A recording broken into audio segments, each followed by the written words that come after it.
नहीं साहब, हमरा कोनो से कोई दुश्मनी नहीं।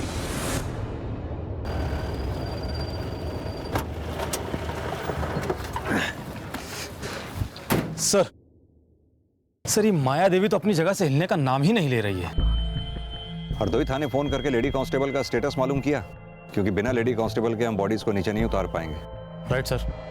योगेश, ये क्राइम सीन की फोटोग्राफ देखकर ऐसा लगता नहीं कि इन दोनों लड़कियों ने फांसी खुद लगाई होगी। वो कैसे सर? इस पिक को ध्यान से देखो।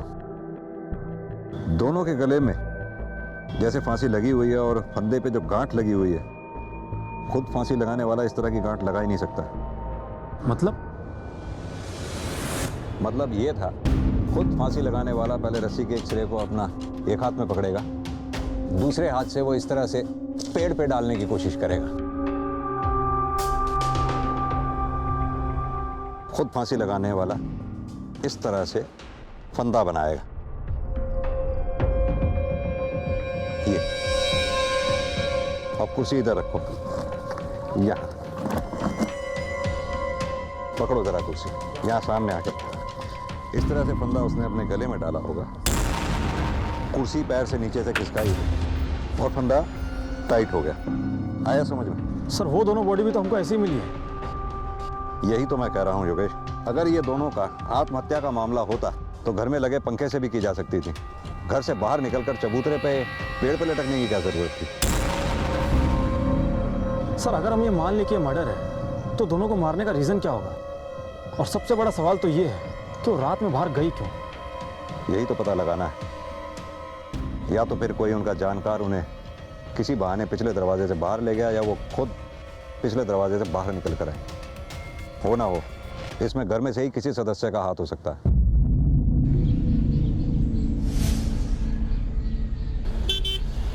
ब्रिजेश जी का परिवार का गांव में बहुत इज्जत है साहब, किसी से कोई लड़ाई झगड़ा भी नहीं, पता नहीं कहाँ हो गया। अच्छा एक बात बतलाइए, ये ब्रजेश जी की बेटियां कैसी थी? साहब दो लड़कियां तो बहुत अच्छी थी और उनका कोई दोस्त सहेली भी नहीं था, और दोनों वैसे भी घर से ज़्यादा बाहर निकलती कहाँ थी। ठीक है सर हरदोई पुलिस स्टेशन में एक ही फीमेल कांस्टेबल है और वो भी छुट्टी पर गई है। उनसे बोलो जैसे ही वो छुट्टी से वापस आए हमें इन्फॉर्म करें। सर ये ब्रिजेश के परिवार का भी समझ में नहीं आ रहा, सारा गांव उसके बारे में तारीफ कर रहा है। अब या तो ब्रिजेश बहुत अच्छा है या फिर उसका गांव उससे डरता है। सर फिर ऐसे में आशा और दीपा के बारे में हमसे कौन बात करेगा? कोई तो होगा जो दीपा और आशा से बात करता होगा।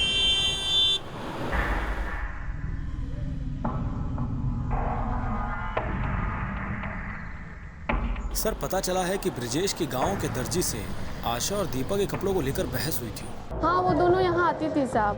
क्या है ना, हम ही एक लेडीज टेलर है पूरे गांव में, तो किसी को भी कपड़ा सिलवाना होता है तो हमारे पास ही आती है। ये दीपा और आशा को तो आप जानती ही होंगी, दोनों बातचीत करने में कैसी थी? तो सोच क्या ही हो क्या बनवाना है? तो वो जो सोच के रखे तुम देखो, इसको थोड़ा और नीचे कीजिए ना। हाँ इतना कीजिए। अरे बाप रे बाप, तुम पागल हो गई हो, इतना डीप गला पहनोगी? अच्छा तुम देखो ना हम कितना अच्छा बनवाएंगे इस बार, सब देखते रह जाएगा। दीदी इसको थोड़ा टाइट कीजिए। हाँ दीजिए ना, कीजिए। पगला गई हो तुम, तुम्हारा माथा खराब हो गया, तुम इतना टाइट सूट पहनोगी? तुम देखना अगर अच्छा नहीं लगेगा ना तो हम बदलवा देंगे, पूरा गांव देखता रह जाएगा, इतना अच्छा लगेगा। और थोड़ा टाइट कीजिए। हाँ इतना ले जाइए, बस इतना। तुम पिटवा दोगे। देखिए अगर अच्छा नहीं बनेगा तो हम पैसे नहीं देने वाले आपको। और नीचे में ना लेस लगा दीजिएगा, हम एकदम चाहते हैं कि हम वो टीवी हीरोइन जैसे दिखे, इसका एकदम चिकना सा पेट और मोर जैसी चाल हो। एक दिन ठाकुर साहब हमारे दुकान पे आए थे। ये क्या भद्दा कपड़ा सी दी है? क्या हुआ ठाकुर जी? आपको पता नहीं चला आपने क्या किया है? हमारा बिटिया लोगों का सूट सिला आपने, इतना छोटा छोटा बाजू, गला इतना लंबा, टाइट कपड़ा, इसको पहन करके गांव में घूमेगा तो नंगा नहीं दिखेगा। कपड़ा जल्दी से ठीक करके घर भिजवाइएगा, नहीं तो दुकान में धुआं भर देंगे, समझ गए ना? ये सब हुआ कब? 4 दिन पहले साहब, जब आशा अपने पति के घर से वापस आई थी। ये आशा शादीशुदा थी क्या? हाँ साहब। तो अपने घर वापस क्यों नहीं गई वो? नहीं पता साहब। कमाल करते इंस्पेक्टर साहब आप। अरे हमारी बिटिया थी, वो कुछ भी पहने, किसी को क्या लेना देना?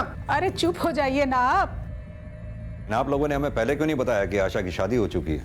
इसमें बताने वाली कौन सी बात थी, सब लोग जानते थे कि वो कुछ दिनों के लिए मायके आई थी। तो फिर आशा के ससुराल से कोई दिखाई क्यों नहीं दिया? आशा का पति कहां पर है?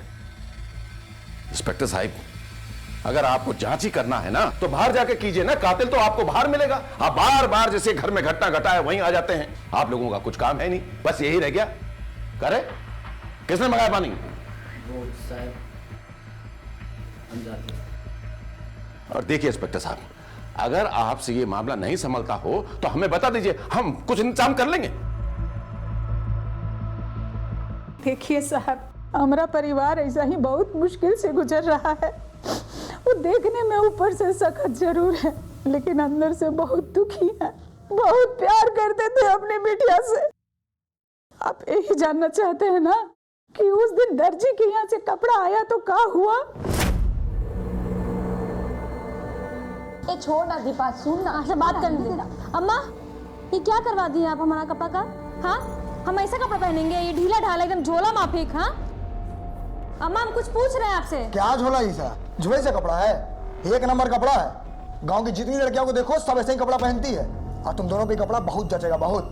समझी? यही कपड़ा तुम लोग को पहनना है। तुम पहनो ये कपड़ा, समझे? चलो आशा। देख रही हो अम्मा, दिन पर दिन लोग नौटंकी बढ़ते चल जा रहा है। ये नहीं पहनेंगे, वो पहनेंगे। अरे बाप रे बाप!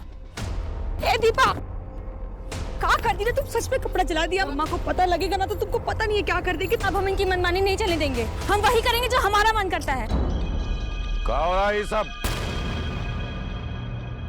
अरे बोलते क्या नहीं? कपड़ा जला रहे हैं जो आप बिगाड़ के लेकर आए थे।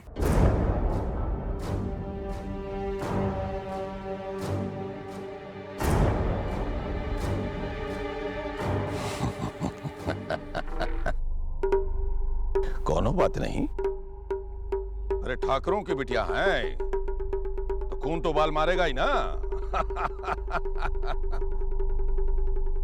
तुम दोनों दूसरा कपड़ा बनवा लेना, बढ़िया आशा। हाँ, पर पहले जैसा नहीं।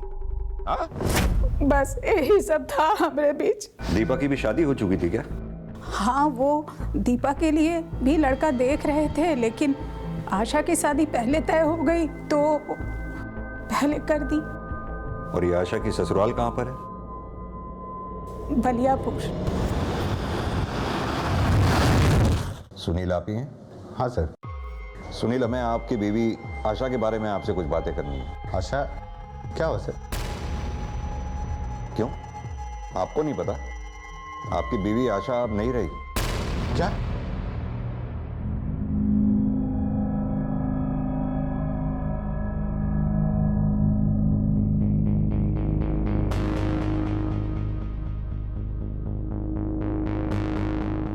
क्या हुआ उसको?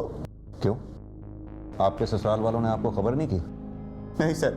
दरअसल हमें दीपा और आशा की लाशें गांव में पेड़ से लटकी मिली।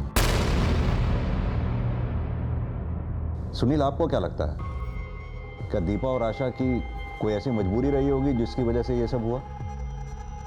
हमको नहीं पता सर, लेकिन अभी 2-3 दिन से हमारी बात भी नहीं हो रही है। क्यों? अब क्या बताएं सर, जब से ब्याह की आई थी ना, सारा घर सर पे उठा रखा था। जब देखो हमसे और हमारे बेटे से लड़ती ही रहती थी। गरम गरम पूरी, छोला के साथ पूरी बहुत अच्छा लगता है। और हमारी बड़ी अम्मा तो एक नंबर छोला बनाती हैं। उसको धीमा धीमा आंच पे पकाएगा ना तो बहुत अच्छा बनता है, हबर दबर करेगा ना तो तुम सब गड़बड़ हो जाता है। हाँ।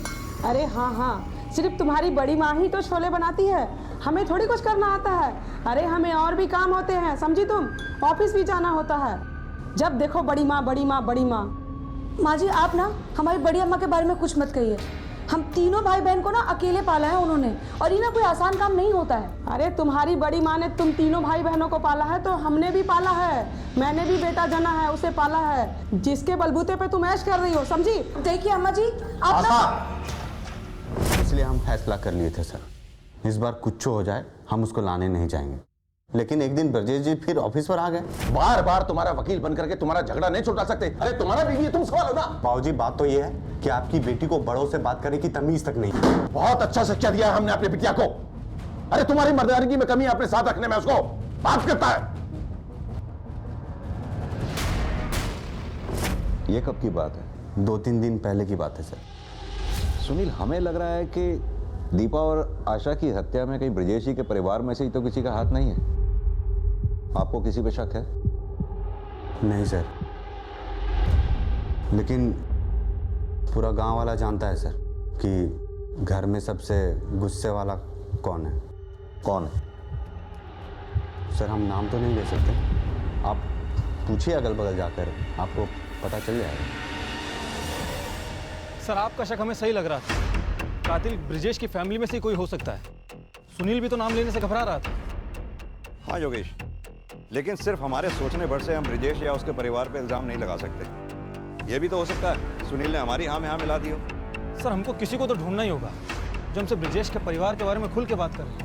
एक काम करो, ये दीपा और आशा की कॉल डिटेल्स निकलवाओ, पता करो दोनों बहनें मरने से पहले किस किस से बातें करती थी। सर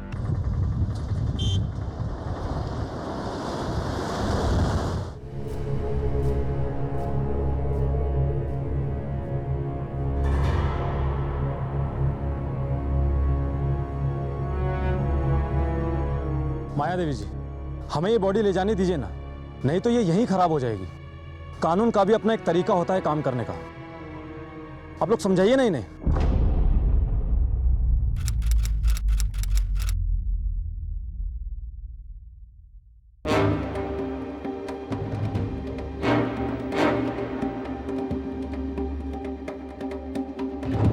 माया देवी, अपनी जिद छोड़िए, हमें इन बॉडीज को नीचे उतारने दीजिए। ये एक जघन्य अपराध है, आप समझने की कोशिश कीजिए। इक्के बार कह दिए हैं, जब तक कातिल पकड़ा नहीं जाता तब तक इनका लाश नीचे नहीं उतरेगा। हाँ हाँ नहीं उतरेगा, हम लोग नहीं ले जाने देंगे। सुन लिए हैं?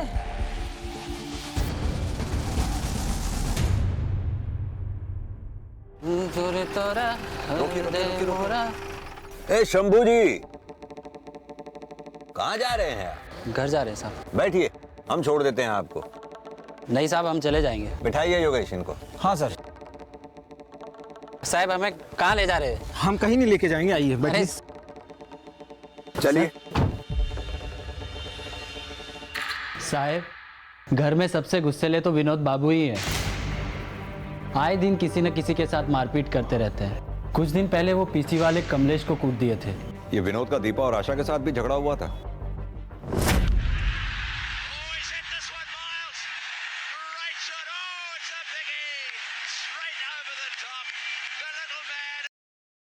मैं रेडियो लेके कहाँ जा रही हो?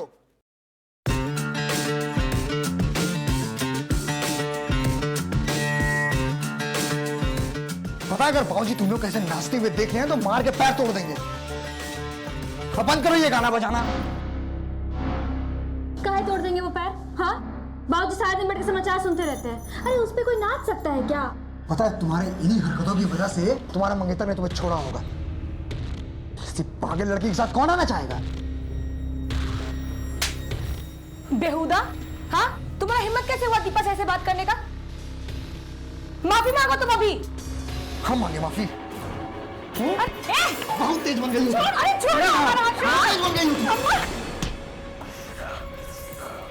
दोबारा ना इसको हाथ मत लगाना। तुम दोनों को देख लेंगे हम। बहुत तेज बन रही हो ना।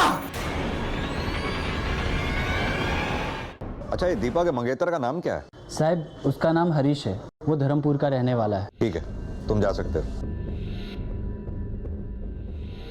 योगेश, इस केस का भी कुछ समझ में नहीं आ रहा है।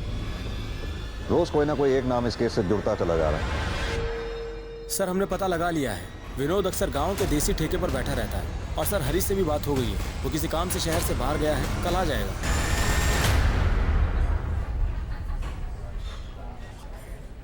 सर पूरा विनोद।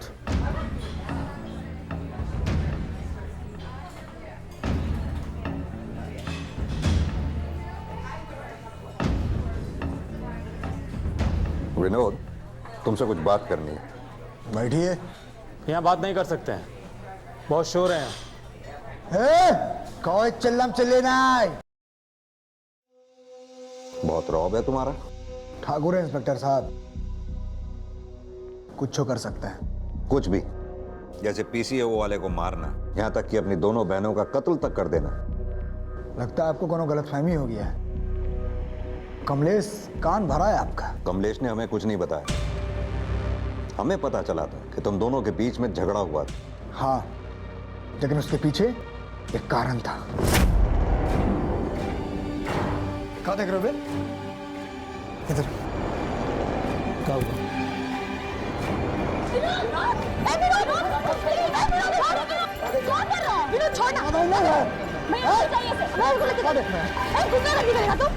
सर कोनो गलत बात होता है ना तो अजीब लगता है, दिमाग झंझना जाता है, गुस्सा लगता है, पर इतना भी नहीं कि हम अपनी सगी बहन को मार दें। पुलिस के सामने कई उलझने थी। वो चाहते थे कि केस जल्द सुलझ जाए, लेकिन उसके लिए बहुत जरूरी था कि दीपा और आशा की बॉडीज जल्द से जल्द पोस्टमार्टम के लिए भेज दी जाएं, ताकि इस केस में कोई रास्ता मिल सके। लेकिन अपनी बेटियों के गम में न्याय की मांग करती माया देवी ऐसा करने के पक्ष में बिल्कुल नहीं थी। भाभी, अपना जिद छोड़ दीजिए। विधि विधान से इनका क्रियाक्रम हो जाए तो इन अभागनों को अगला जन्म मिले। हम अगला पिछला जन्म कुछ और नहीं जानत हैं, बस इतना जानत हैं कि इस जन्म का इसी जन्म में भुगतना पड़ता है। हमारी बिटिया इसी जन्म में मरी है और इनको इंसाफ भी इसी जन्म में मिलेगा। जब तक इनका खूनी पकड़ा नहीं जाता हम यहाँ से हिलने वाले नहीं हैं।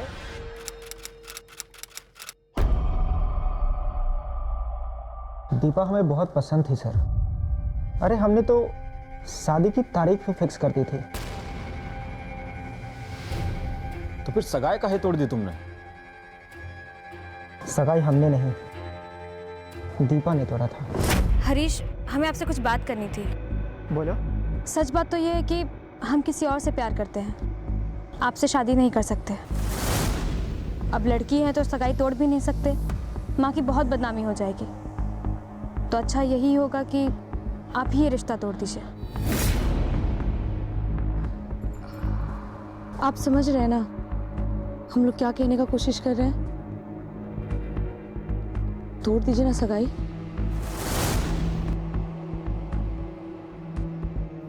यही सच है सर। तो ये बात देवकी जी ने हमसे काहे छुपाई? अरे लड़की वाले हैं ना, और बदनामी से बचने की कोशिश तो सभी करते हैं। अच्छा, दीपा जिस लड़के से प्यार करती थी उसका जिक्र किया था उसने कभी तुमसे? नहीं सर। सर दीपा और आशा के कॉल रिकॉर्ड्स में सब कुछ नॉर्मल है। उस रात को 11 बजे उन्हें किसी का फोन नहीं आया था। एक बात और सर, आशा जब अपने ससुराल में थी तो वहां से दीपा को सुनील के मोबाइल से कॉल आते थे।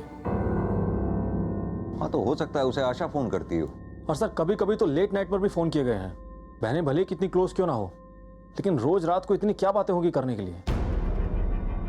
योगेश, ये भी तो हो सकता है कि दीपा को कॉल आशा के ना आकर के आशा के हस्बैंड सुनील के आते हो, और अभी तक हम गलत डायरेक्शन में जा रहे थे। हो सकता है आशा को दीपा और सुनील के बारे में पता चला हो और दीपा और आशा के बीच में इस बात को लेकर झगड़ा हुआ हो। इस झगड़े के दौरान दीपा का खून हो गया हो और दीपा की हत्या को आत्महत्या की शक्ल देने के लिए हो सकता है आशा ने दीपा की लाश को पेड़ तक घसीटा और फिर पेड़ पर लटका दिया। और हो सकता है फिर आशा को अपने किए पे पछतावा हुआ हो, जिसका प्रायश्चित करने के लिए उसने आत्महत्या कर ली। सर सुनील और दीपा के बीच में अगर अफेयर था भी तो मिलते तो जरूर होंगे।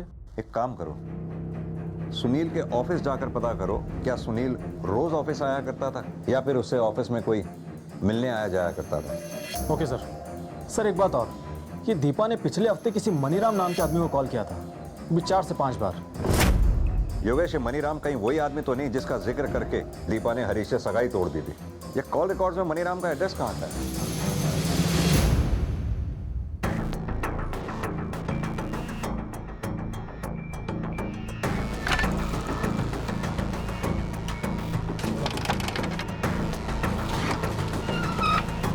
क्या हुआ सर?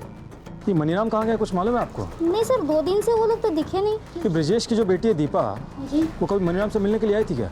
नहीं सर, कभी देखा नहीं। ठीक। सुनील जी, आपकी पत्नी आशा के घर पर होने के बावजूद भी आप देर रात तक दीपा से बात करते थे। सर वो घर वाला फ़ोन हमको ऑफिस से मिला है और आशा उससे घंटों बतियाते रहती थी। आशा आशा, आशा, अरे मेरी शर्ट कहाँ है यार? मेरी शर्ट कहाँ है? मुझे ऑफिस के लिए लेट हो रही है। अरे वहीं पे रखा है, ले लीजिए। हाँ, बैठे रहो और बतियाते रहो बस। अरे कुछ नहीं, छोड़ो ना, वो शर्ट मांग रहे थे, जाके ले लो। पहले हमको शक हुआ कि उसका कहीं अफेयर है, लेकिन बाद में पता चला कि वो अपनी बहन दीपा से बातें करती थी।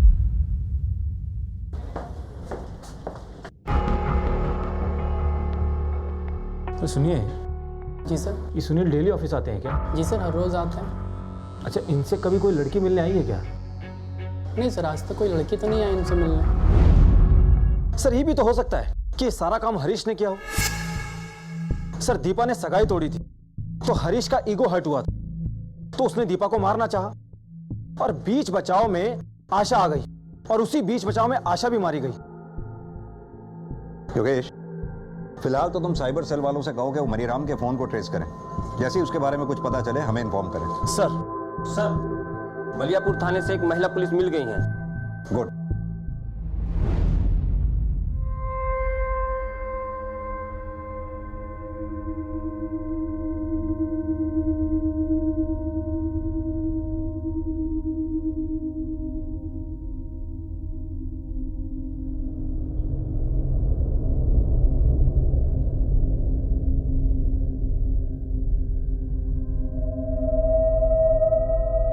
योगेश, बॉडीज को पोस्टमार्टम के लिए भेजो। सर।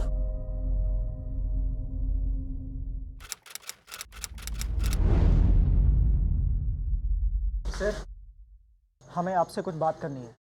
सर, ये हरीश है, दीपा का मंगेतर। क्या बात करनी है हरीश? सर, अब तक तो मैं दीपा और आशा के मौत की वजह से चुप बैठा था, लेकिन अब हमें हमारे गहने वापस चाहिए। कैसे गहने? जो गहने हमने सगाई के वक्त दीपा को दिए थे। तो ये बात तुम हमसे क्यों कह रहे हो? जाकर ब्रिजेश और उनके परिवार से कहो। हम उनके घर गए थे, लेकिन वे कह रहे हैं कि गहने उनके पास है ही नहीं। एक काम करो, उन गहनों की रसीद या लिस्ट वो हमें दे दो। ठीक है सर।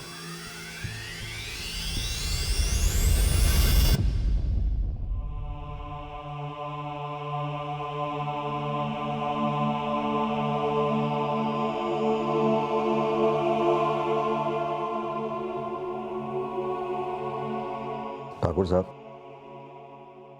आप लोगों से कुछ बात करनी है। माया देवी दिखाई नहीं दे रही।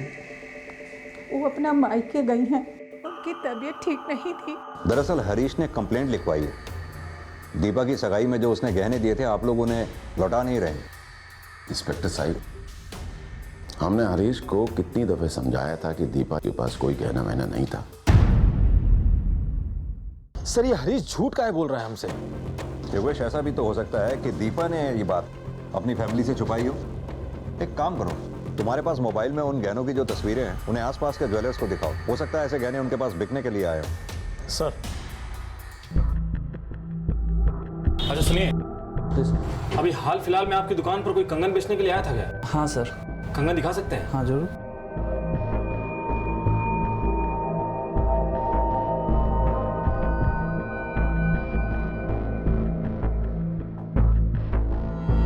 अच्छा, ये कंगन बेचने वाला कहाँ रहता है, कुछ पता है? इधर ही रहता है सर, 2 गली बगल में ही रहता है।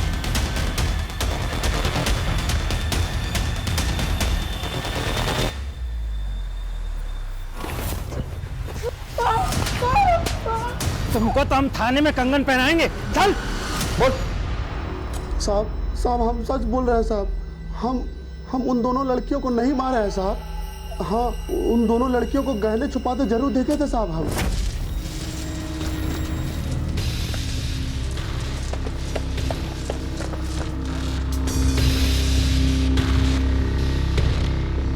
उसके बाद हम चुरा ले आए थे साहब।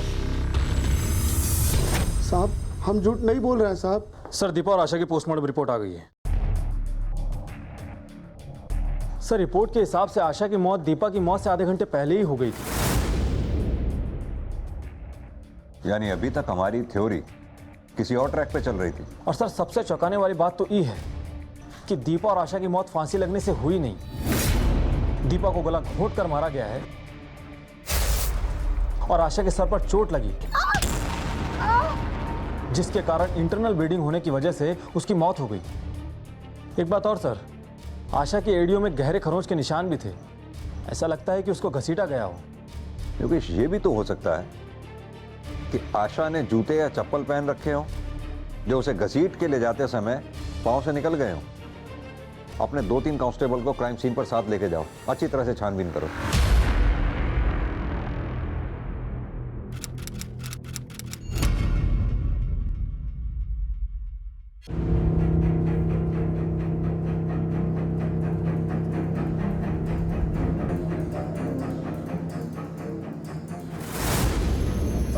सर, यहाँ एक चप्पल मिला है।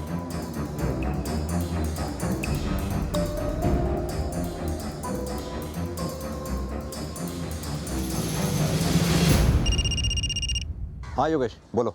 सर, क्राइम सीन से थोड़ी दूरी पर हमें एक चप्पल मिली है। ऐसा लगता है कि चप्पल दोनों लड़कियों में से किसी एक की हो सकती है। वो चप्पल फॉरेंसिक टीम को भेजो, शायद कोई फिंगरप्रिंट्स मिले। ठीक है सर। मनीराम के कॉल डिटेल से कुछ पता चला? हाँ सर, फोन ऑफ करने से पहले मनीराम ने लखनऊ में इस नंबर पे बात की थी। ये नंबर सर। नंबर बोलो। 7898-56523। हेलो जी, मेरी बात मनीराम से हो सकती है? जी होल्ड करिए, बुलाता हूँ। योगेश, लखनऊ पुलिस से फौरन कांटेक्ट करो, उन्हें नंबर सेंड करो। उनसे कोई नंबर जिस भी एड्रेस पर रजिस्टर्ड है वहां से मनीराम को अरेस्ट करें। सर। साहब, मैंने उन दोनों को नहीं मारा साहब। वो हम पता लगा लेंगे। पहले तुम ये बताओ कि दीपा तुम्हें इतने कॉल क्यों किया करती थी? वो मैं आपको नहीं बता सकता सर। कहीं ठाकुर साहब को पता चल गया तो वो मुझे नहीं छोड़ेंगे सर। ठाकुर साहब के हाथ तो तुम तब लगोगे जब हम तुम्हें छोड़ेंगे। क्या चक्कर था दीपा के साथ तुम्हारा? कोई चक्कर नहीं था सर। दीपा एक दिन मेरे दुकान पे आई थी। हमको ना मुंबई का 2 टिकट चाहिए था। मुंबई का? किस तारीख का? अगले हफ्ते का कोई भी तारीख चलेगा हमको। किस नाम से बनानी है? दीपा और आशा। ठीक है, हो जाएगा। ये हमको कब तक मिल जाएगा? कल मिल जाएगा। दीपा ने टिकट की टाइम और डेट कंफर्म करने के लिए मुझे 3-4 बार कॉल किया था और जब टिकट बन गया तो मैं उसे देने ठाकुर साहब के घर गया था। बड़ी मालकिन! बड़ी मालकिन! कहाँ है? ये टिकट है। टिकट है? किसका? आशा और दीपा का। दीपा और आशा का? कहाँ का? बम्बई का। दीपा और आशा बम्बई जाएंगी? मार कहाँ रही हैं? बुड़बक हो का? कपाल में भूसा भरे हो? ये सब करने से पहले हमसे पूछ नहीं सकते थे? अरे तो उन्होंने बोला तो मैंने करा दिए। अब करा दिए तो करा दिए। सुनो, ये बात किसी से नहीं बोलिएगा, समझ गए? अब जाइए यहाँ से। ठीक है। जब आशा और दीपा की लाशें मैंने पेड़ से लटकी हुई देखी तो मैं समझ गया कि ये भागने की प्लानिंग कर रही थी, तो इनके घर वालों ने इन्हें मार डाला।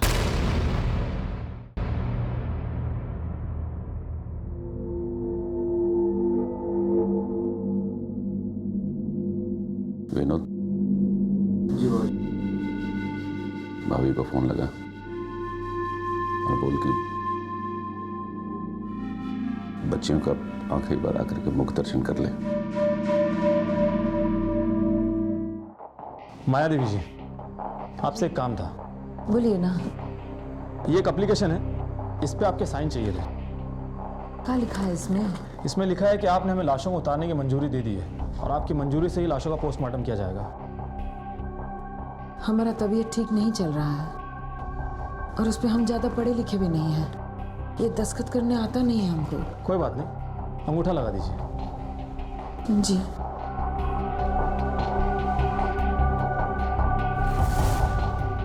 ठीक है। धन्यवाद। इंस्पेक्टर साहब, हमारे बच्चियों के कातिल का कुछ पता चला? अब जल्द ही पता लग जाएगा। चलो।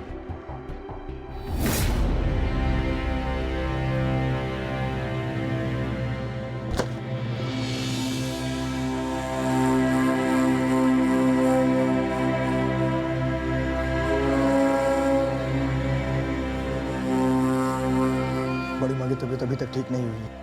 उनके बड़े भाई ने अभी फोन पे बताया मुझे। और ये भी कहा है कि डॉक्टरों ने उन्हें और आराम करने को कहा है। अग्निदाह शुरू कर देना चाहिए।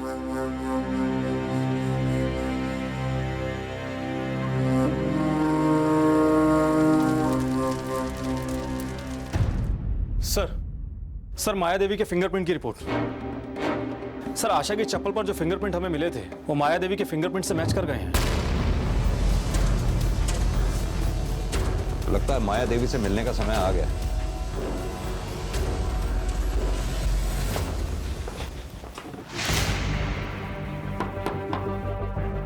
इंस्पेक्टर साहब, आप यहाँ?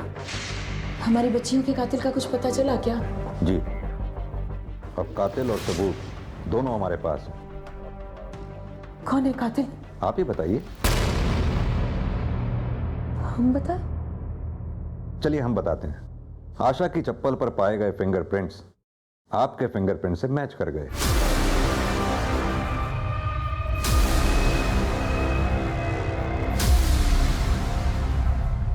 और क्या करते हम? दोनों मिलके परिवार का इज्जत मिट्टी में मिला दे रहे थे।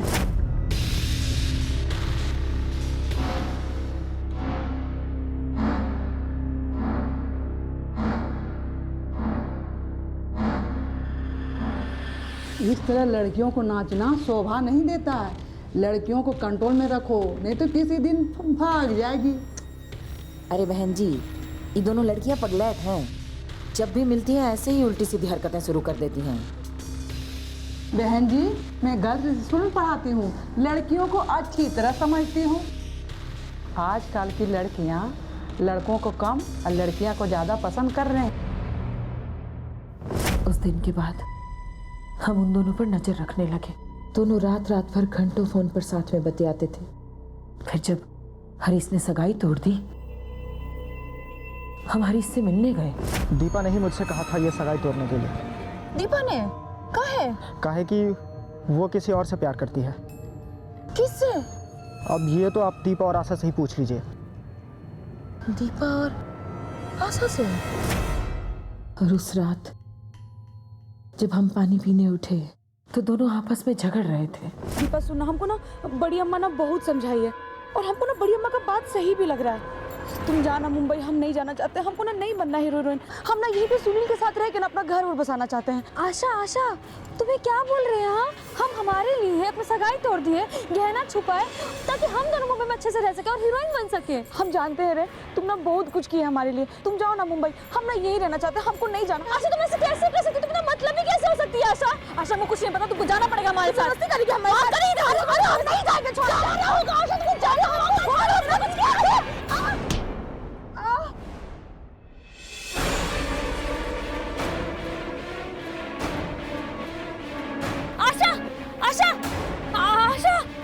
आशा अम्मा, वो हम बात कर रहे थे सिगीर के। आशा अरे ये तो मर गई। ये क्या करती हो बेटिया? ये तो मर गई है। क्या करें? नहीं अम्मा, नहीं। हम ऐसा कुछ नहीं किया था अम्मा। हम तो बस समझा रहे थे। शांत हो जाओ। करते कुछ, हम सब ठीक कर देंगे। आशा एक काम करो, 2 साड़ी लेकर आओ हमरी। जा 2 साड़ी लेकर आओ हमरी। और सुनो, 1 कुर्सी भी लेकर आओ। हाँ जाओ।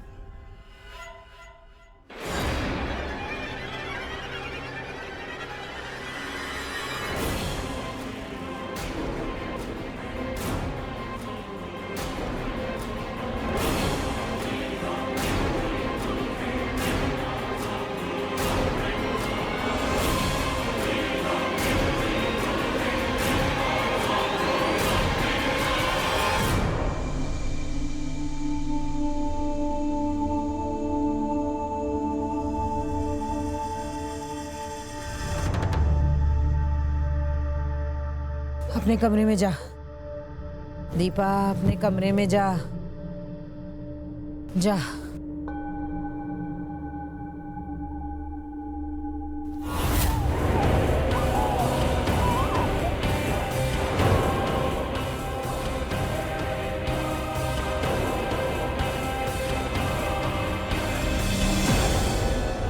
इतना लाड प्यार से पाले थे हम दोनों को, और वो क्या करने चली थी? भाग जा रही थी। परिवार का नाम पर कलंक पोत देती।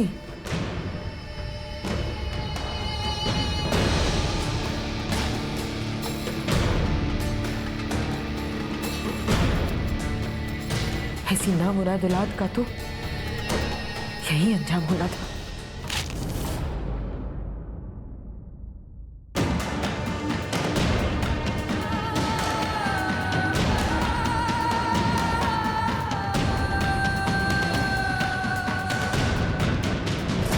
इसीलिए हमने उन्हें मरने के बाद भी पेड़ पर सड़ने दिया।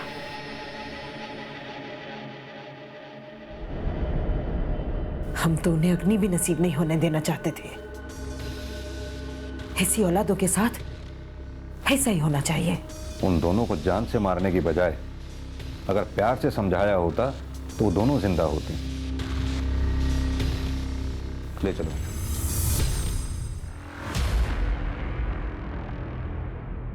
जब परिवार में एक दूसरे से बातें छुपाई जाती हैं, जब उनके बीच का विश्वास खत्म हो जाता है, तो आगे चलकर कहीं ना कहीं उनके बीच में नफरत की एक खाई बन जाती है, जो कभी भी किसी जुर्म या हादसे का कारण बन सकती है। बच्चों और माता पिता का आपस में वक्त बिताना, एक दूसरे की परेशानियों को बांटना, ये बहुत जरूरी है।